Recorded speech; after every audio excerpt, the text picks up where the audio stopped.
Assalamualaikum warahmatullahi wabarakatuh.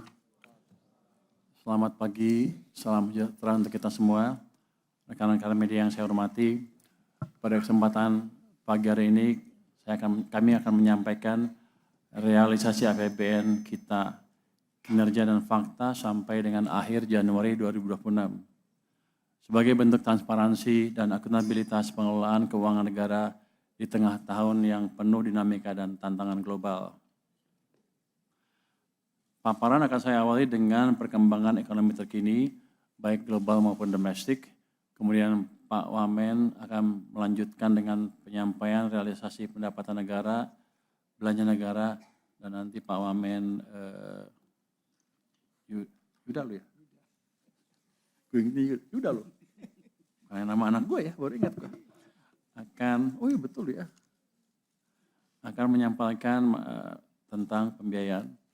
Setelah itu pada akhir saya akan menutup dengan beberapa kesimpulan utama. Kita bisa mulai dengan yang pertama mungkin. Ini mungkin teman-teman udah bosan ya kalau kita lihat kondisi global. Tapi nggak apa, ini ada yang bagus nih. Kan teman-teman banyak yang ngeledekin, oh Indonesia jelek gitu. Termasuk waktu yang kemarin tuh. Yang dia bilang anaknya jangan warga negara Indonesia. Mungkin 20 tahun lagi dia akan nyesel karena 20 tahun lagi kita akan bagus banget. Di tengah gejolak global yang kompleks, kinerja ekonomi sepanjang 2025 tetap resilient.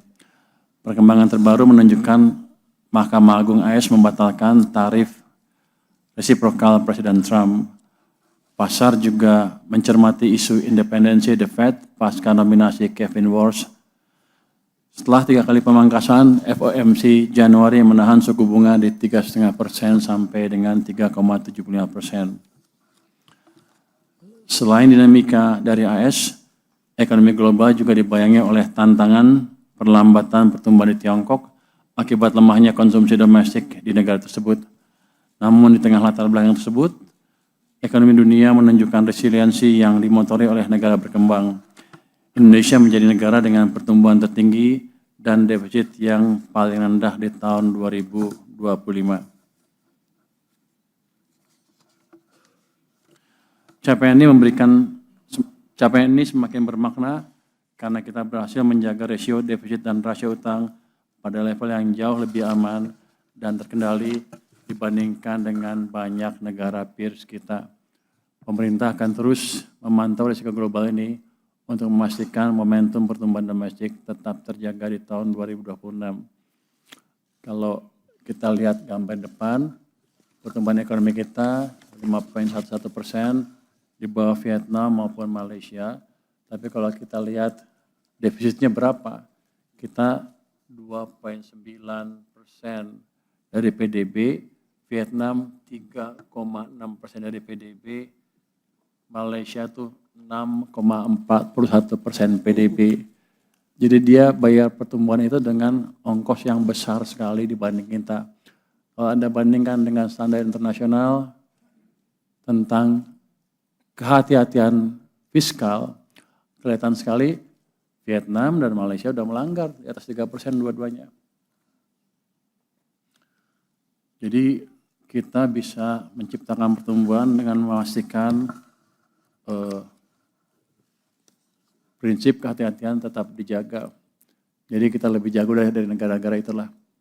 Waktu kita down, ekonomi turun, kita kasih stimulus, tapi kehati-hatian fiskal tidak kita tinggalkan. Next. Pasar komoditas global saat ini berada dalam fase moderasi dengan dinamika yang beragam. Harga komoditas energi seperti batu bara dan minyak mentah cenderung tertekan akibat penetrasi energi terbarukan dan lemahnya konsumsi global. Namun, dalam beberapa pekan terakhir, harga minyak mentah naik akibat meningkatnya ketegangan AS-Iran dan harga batu bara terdorong permintaan yang masih tinggi di Tiongkok untuk memenuhi kebutuhan pembangkit listriknya. Sementara itu, harga emas dan tembaga tetap tinggi didorong oleh permintaan aset aman serta kebutuhan infrastruktur hijau.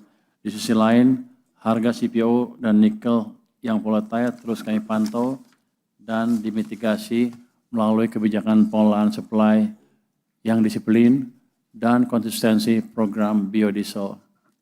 Jelajahi cara baru mendapatkan informasi. Download Metro TV Extend sekarang.